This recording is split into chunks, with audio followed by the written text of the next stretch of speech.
मैंने सोचा कि किसी को फुर्सत नहीं है तो मैं इसके प्रयोग करता हूं।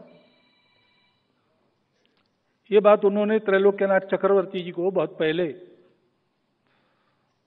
1911 से 14 वो कलकत्ता में रहे शायद, उस समय बताई थी। और नागपुर वापस आने के बाद मेडिकल की पढ़ाई पूरी करके आंदोलनों में भाग लेते लेते उन्होंने इसके कई प्रकार के प्रयोग किए कि ये कैसे हो सकता है, संपूर्ण देश को जोड़ा कैसे जा सकता है, संपूर्ण देश को बड़ा कैसे किया जा सकता है, देश के व्यक्ति में गुणवत्ता का निर्माण कैसे किया जाता है। इसके अनेक प्रयोग किए उन्होंने भारत सेवाश्रम संघ के काम को देखा था। वो जिस अनुशीलन समिति के सदस्य थे उनके भी कई ऐसे मनुष्य निर्माण के कार्यक्रम चलते थे। ये सारा अनुभव लेकर उन्होंने एक चिंतन किया, एक उपाय निकाला, उसका प्रयोग किया। और उस प्रयोग के यशस्वी होने के बाद उसकी चर्चा की। उनके जो तरुण साथी सार्वजनिक जीवन में सक्रिय तो थे ही, तो बहुत सारे तरुण उनके व्यक्तित्व के कारण उनके साथ रहते थे, उनसे चर्चा की और 1925 में घोषणा की। 100 वर्ष हम आज मना रहे, लेकिन प्रत्यक्ष ये इस संघ का बीजारोपण उसके कई वर्ष पहले डॉक्टर साहब के मन में हुआ था। मन में उस बीज ने एक आकार धारण किया, अंदर एक अंकुर धारण किया और 1925 के विजयादशमी के बाद डॉक्टर साहब ने घोषणा की कि आज से यह संघ हम प्रारंभ कर रहे हैं। उद्देश्य उन्होंने कहा संपूर्ण हिंदू समाज का संगठन। अब यहां प्रश्न खड़ा होता है, बाकी लोगों को क्यों छोड़ा? तो पहली तो बात है कि जिनको हम हिंदू समाज कहते हैं आजकल, हिंदू समाज, हिंदू नाम लगाना जिसको है उसको इस देश के प्रति जिम्मेवार रहना पड़ेगा। ये रिस्पॉन्सिबल समाज है, क्योंकि इसको नाम मिला है, इस देश के लोगों को वो नाम मिला है, बहुत पहले मिला है। महावीर प्रसाद जी द्विवेदी है, उन्होंने लिखा है कि जरतुष्ट्र के काल में बाहर के लोगों ने हमको ये नाम दिया, हमको तो जरूर नहीं थी अलग नाम की। हमने अपना धर्मशास्त्र लिखा तो मानव धर्मशास्त्र यही उसका नाम है, क्योंकि हमारे यहां यही कहते थे हम, माता च पार्वती देवी, पिता देवो महेश्वरा, बांधवा शिवभक्ताश्च, स्वदेशो भुवनत्रया, या अयम निजः परो वेति गणनाम लघुचेतसाम उदार चरिता नाम तु वसुधैव कुटुंबकम। हम मनुष्यों में अंतर नहीं करते थे, सारे मानव। विचार तो हमारा ऐसा था कि व्यक्ति, मानवता, सृष्टि, ये सब परमात्मा के कारण जुड़ी है, एक दूसरे से संबंधित है। एक का जो होता है वो दूसरे पर भी परिणाम करता है, और इसलिए मनुष्य को अपने विकास का विचार करना है तो इन तीनों के विकास में अपना विकास है, ये मानकर अपने विकास का प्लान करना पड़ता है। ये इस देश का स्वभाव है। तो हमको अलग नाम की जरूरत नहीं थी। लेकिन जरतुष्ट्र वहां गए, उनको पूछा गया कौन हो, तो उन्होंने कहा कि हमारे पूर्वज किर्गिस्तान में भारत से गए थे, सिंधु नदी के उस पार से गए थे। अब उस समय ईरान के लोग सिंधु नदी के उस पार वालों को हनत कहते थे, उसका हनदू हो गया, हिंदू हो गया। ये एक कथा है।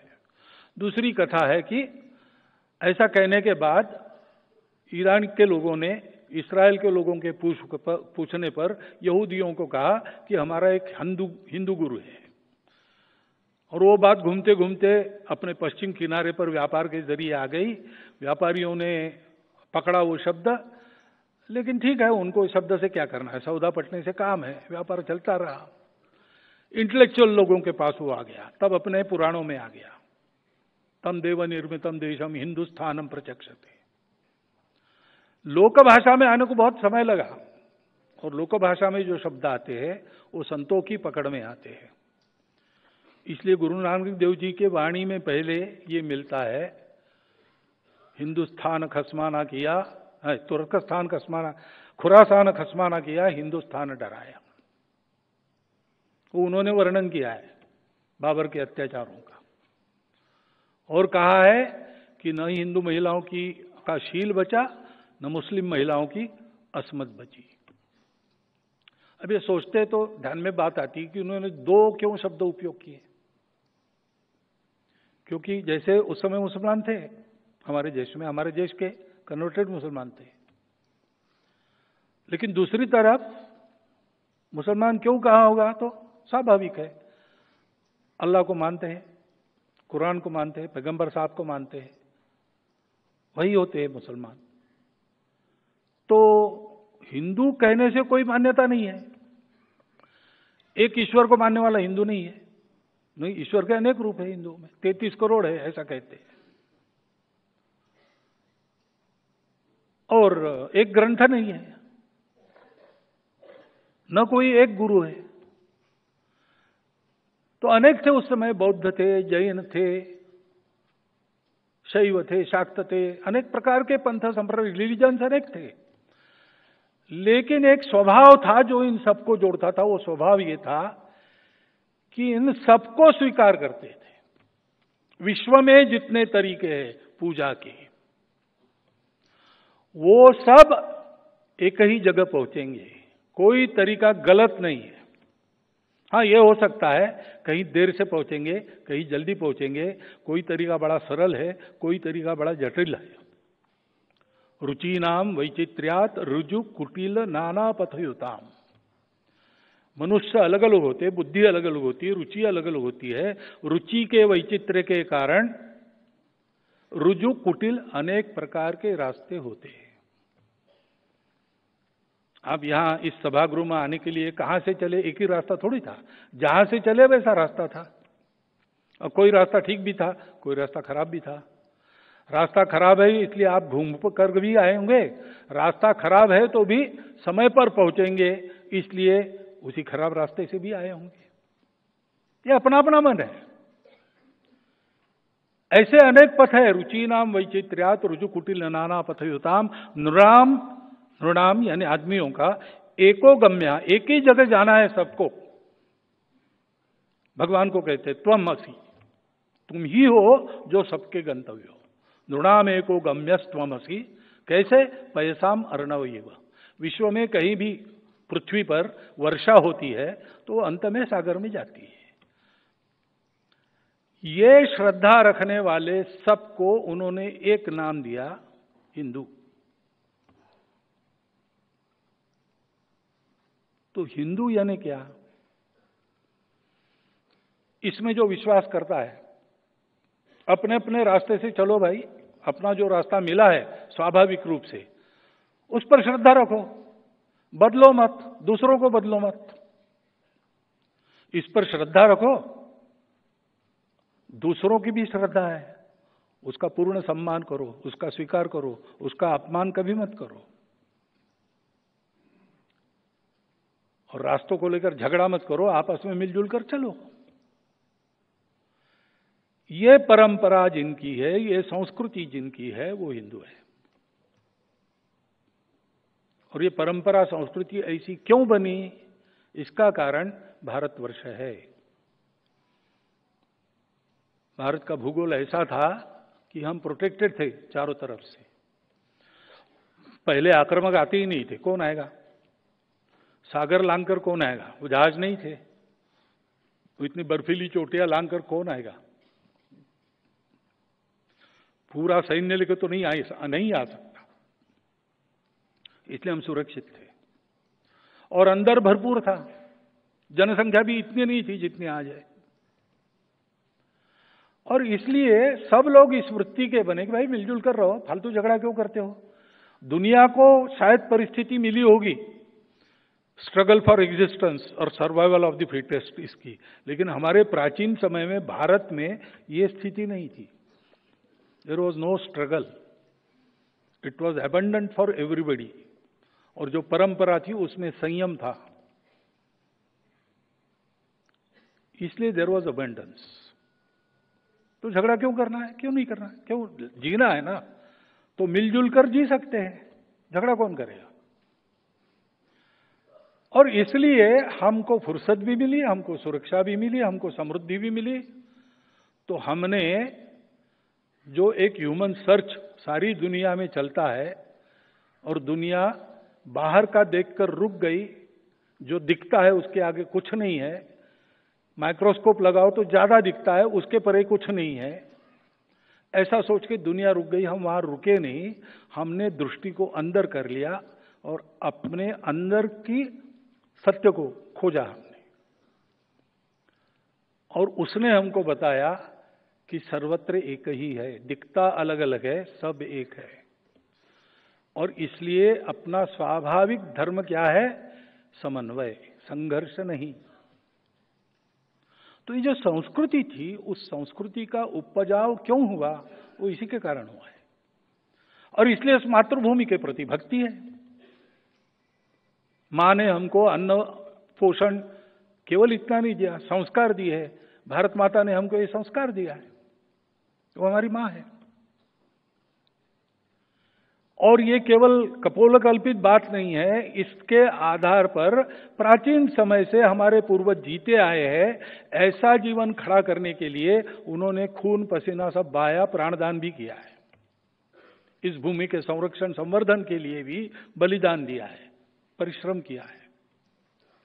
वो इतिहास हमको प्रेरणा देता है, वो पूर्वज हमारे पूर्वज है। इनको मानने वाला वास्तव में हिंदू है। लेकिन जब संघ शुरू हुआ तब ये परिस्थिति थी कि ऐसे सब लोग अपने आप को हिंदू नहीं कहते थे, और आज भी नहीं कहते कुछ लोग। तो हिंदू के हम प्रकार मानते हैं, जो जानते हैं वो हिंदू है, उनको गौरव है। जो जानते हैं वो हिंदू है, लेकिन गौरव क्या करना भाई, दुनिया में होते हैं, हम हिंदू है, चलो।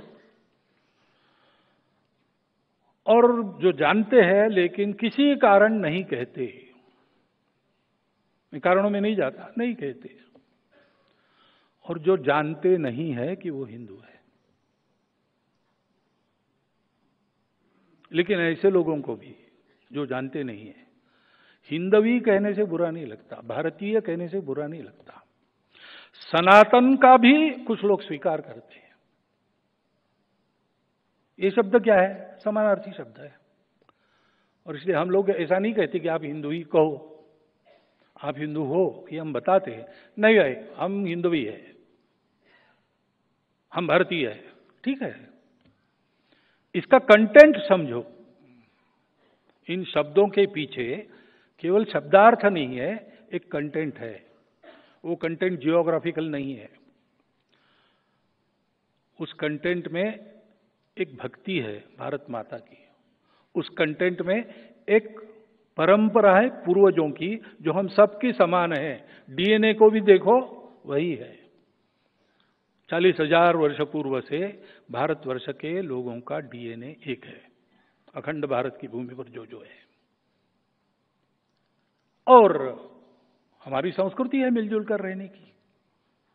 ये बातें अलग अलग अलग रूप जो है वो हम में अलगाव पैदा नहीं करते, क्योंकि हम ये मानते ही नहीं कि एक होने के लिए यूनिफॉर्म होना पड़ता है।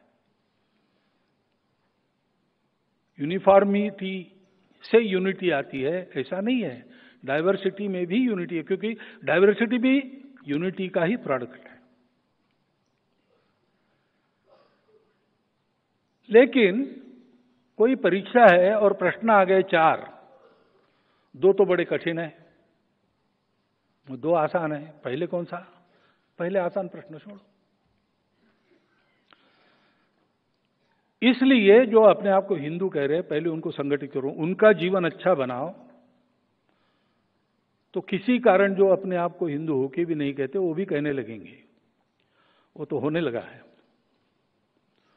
और किसी कारण जो भूल गए उनको भी याद आएगा, वो भी होगा। लेकिन करना क्या है, संपूर्ण समाज का संगठन, संपूर्ण हिंदू समाज का हिंदू शब्द का आग्रह क्यों है हमारा? क्योंकि ये जो कंटेंट है, ये कंटेंट पूर्णतः व्यक्त करने वाला वो एक ही शब्द है। और हिंदू कहने से हिंदू